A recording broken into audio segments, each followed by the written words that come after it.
ನಮಸ್ಕಾರ ಸ್ನೇಹಿತರೆ, ನಾನಿವತ್ತು ನಿಮಗೆ ಕ್ಯಾಶ್ಬ್ಯಾಕ್ ಅಪ್ಲಿಕೇಶನ್ನ ರೆಫರಲ್ ಮಾಡೋದು ಹೇಗೆ ಮತ್ತು ರಿಜಿಸ್ಟರ್ ಮಾಡ್ಕೊಳ್ಳೋದು ಹೇಗೆ ಅನ್ನೋದ್ರ ಬಗ್ಗೆ ತಿಳಿಸ್ಕೊಡ್ತೀನಿ.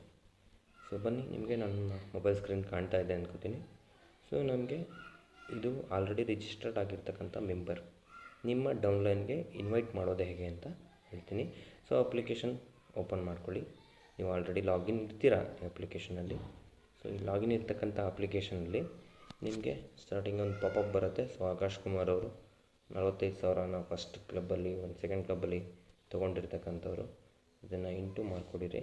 ಸೊ ಇಲ್ಲಿ ಮೇಲ್ಗಡೆ ಐದನೇ ಐಟಮ್ ಇದು ರೆಫರ್ ಆ್ಯಂಡ್ ಅರ್ನ್ ಇಲ್ಲಿದೆ ನೋಡಿ. ಸೊ ಅದನ್ನು ಕ್ಲಿಕ್ ಮಾಡಿ. ಸೊ ನಂತರದಲ್ಲಿ ನಿಮಗೆ ಶೇರ್ ರೆಫರಲ್ ಕೋಡ್ ಮತ್ತು ಕಾಪಿ ರೆಫರಲ್ ಕೋಡ್ ಅಂತ ಎರಡು ಆಪ್ಷನ್ ಬರುತ್ತೆ. ಸೊ ಕಾಪಿ ರೆಫರಲ್ ಕೋಡ್ ಅಂತ ತೊಗೊಂಡ್ರೆ ನೀವು ರೆಫರಲ್ ಕೋಡ್ನ ಮಾತ್ರ ನೀವು ಸೆಂಡ್ ಮಾಡ್ಬೋದು. ಸೊ ಆವಾಗ ಇಲ್ಲಿ ಶೇರ್ ರೆಫರಲ್ ಕೋಡ್ನ ತೊಗೊಂಡ್ರೆ ಇದ್ರ ಮೇಲೆ ಕ್ಲಿಕ್ ಮಾಡೋಣ. ಸೊ ಕ್ಲಿಕ್ ಮಾಡಿದ್ರೆ ನಿಮ್ಮಲ್ಲಿ ಸೋಷಿಯಲ್ ಮೀಡಿಯಾ ಆ್ಯಕ್ಟಿವಿಟೀಸ್ ಏನಿದೆ, ಸೊ ಅಪ್ಲಿಕೇಶನ್ಸ್ ಎಲ್ಲ ಓಪನ್ ಆಗುತ್ತೆ. ಸೊ ನೀವು ಯಾವುದ್ರ ಮೂಲಕ ಶೇರ್ ಮಾಡ್ತೀರಿ ಅಂತ ನೀವು ಡಿಸೈಡ್ ಮಾಡಿಕೊಂಡು, ಸೊ ನಾನೀಗ ವಾಟ್ಸಪ್ ಥ್ರೂ ಶೇರ್ ಮಾಡೋದು ಹೆಂಗೆ ಅಂತ ಹೇಳ್ಬಿಟ್ಟು ನಿಮಗೆ ತಿಳಿಸ್ತೀನಿ. ಸೊ ವಾಟ್ಸಪ್ನ ಕ್ಲಿಕ್ ಮಾಡಿ. ವಾಟ್ಸಪ್ನ ಕ್ಲಿಕ್ ಮಾಡಿದ್ರೆ ನಂತರ ಎರಡು ವಾಟ್ಸಪ್ ಇದೆ. ಸೊ ಕ್ಲೋನ್ ಆಗಿ ಕ್ರಿಯೇಟ್ ಮಾಡ್ಕೊಂಡಿರೋದ್ರೆ ಎರಡು ತೋರಿಸುತ್ತೆ. ಅದರಲ್ಲಿ ಫಸ್ಟ್ ಒಂದು ತೊಗೊಳ್ಳೋಣ. ಸೊ ಈ ಥರ ತೊಗೊಂಡು ನೀವು ಸೆಂಡ್ ಮಾಡ್ತಕ್ಕಂಥ ವ್ಯಕ್ತಿನ ಸೆಲೆಕ್ಟ್ ಮಾಡಿಬಿಟ್ಟು ಸೊ ಅವರಿಗೆ ನಾವು ಸೆಂಡ್ ಮಾಡೋಣ.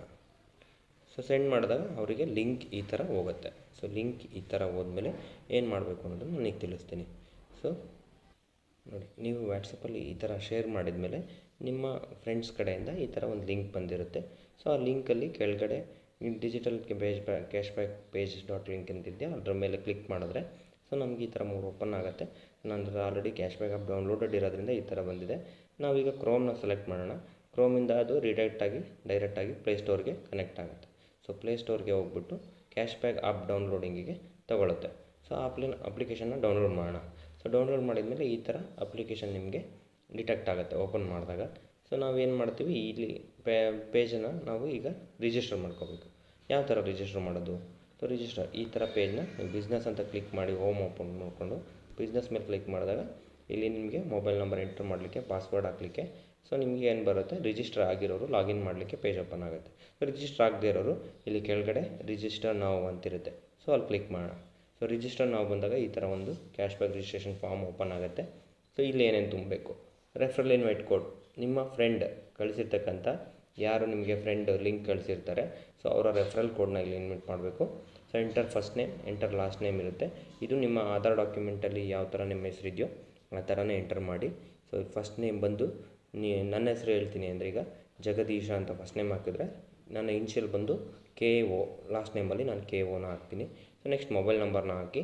ಮೊಬೈಲ್ ನಂಬರ್ ಹಾಕ್ಬಿಟ್ಟು ನೀವು ನಿಮ್ಮ ಪಾಸ್ವರ್ಡ್, ನಿಮಗೆ ಬೇಕಾಗಿರ್ತಕ್ಕಂಥ ಪಾಸ್ವರ್ಡ್ನ ಕ್ರಿಯೇಟ್ ಮಾಡ್ಕೊಳ್ಳಿ. ಇದು ಮಿನಿಮಮ್ 6 ಕ್ಯಾರೆಕ್ಟರ್ಸ್ ಇರಬೇಕು, ಅಂದರೆ 6 ಅಂಕಿ ಅಥವಾ 6 ಅಕ್ಷರಗಳಿರಬೇಕು. ಸೊ ಅದಾದ ನಂತರ ಇಮೇಲ್ ಐ ಡಿನ ನೀವು ಹಾಕಬೇಕಾಗತ್ತೆ. ಸೊ ಇಮೇಲ್ ಐ ಡಿನ ಹಾಕಿದ್ಮೇಲೆ ಪಿನ್ ಕೋಡ್ ಕೇಳುತ್ತೆ. ಸೊ ಪಿನ್ ಕೋಡ್ ಬಂದು ನಿಮ್ಮ ಊರಿನ ಪಿನ್ ಕೋಡ್ ಏನಿದೆ ಅದನ್ನು ಹಾಕಿದರೆ ಸೊ ಅದೇ ನಿನ್ನ ಸ್ಟೇಟು, ಡಿಸ್ಟಿಕ್ಕು, ಸಿಟಿನ ತೊಗೊಳುತ್ತೆ. ಸೊ ತೊಗೊಂಡ ನಂತರ ಇಲ್ಲಿ ಐ ಅಕ್ಸೆಪ್ಟ್ ಕೊಟ್ಬಿಟ್ಟು ಕ್ರಿಯೇಟ್ ಎ ನ್ಯೂ ಅಕೌಂಟ್ ಅಂತ ಕೊಟ್ಟರೆ ಸೊ ನಮಗೆ ಒಂದು OTP ಬರುತ್ತೆ. ಸೊ ಆ OTPನ ನಾವು ಎಂಟ್ರ್ ಮಾಡಿಬಿಟ್ಟು ನಾವು ರಿಜಿಸ್ಟ್ರೇಷನ್ನ ಕಂಪ್ಲೀಟ್ ಮಾಡ್ಬೋದು. ಸೊ ನಿಮಗೆ ರಿಜಿಸ್ಟ್ರೇಷನ್ ಇಲ್ಲಿ ಮುಗಿದೋಗುತ್ತೆ. ಸೊ ಆವಾಗ ನಿಮಗೆ ಅಪ್ಲಿಕೇಶನ್ ಆಟೋಮೆಟಿಕಲಿ ಲಾಗಿನ್ ಆಗುತ್ತೆ. ಲಾಗಿನ್ ಆಗಿಬಿಟ್ಟು ಲಾಗಿನ್ನಲ್ಲಿ ಪೇಜಲ್ಲಿ ನಿಮಗೆ ಏನೇನು ಅಪ್ಲಿಕೇಶನಲ್ಲಿ ಡಿಟೆಕ್ಟ್ ಆಗಬೇಕು ಅದೆಲ್ಲ ಡಿಟೆಕ್ಟ್ ಆಗುತ್ತೆ. ಸೊ ಇದು ನಿಮ್ಮ ಕ್ಯಾಶ್ಬ್ಯಾಕ್ ಅಪ್ಲಿಕೇಶನ್ಗೆ ರಿಜಿಸ್ಟರ್ ಆಗ್ತಕ್ಕಂಥ ವಿಧಾನ. ಸೊ ಎಲ್ಲರೂ ಇದುವರೆಗೂ ಕೇಳಿದ್ದಕ್ಕೆ ಧನ್ಯವಾದಗಳು.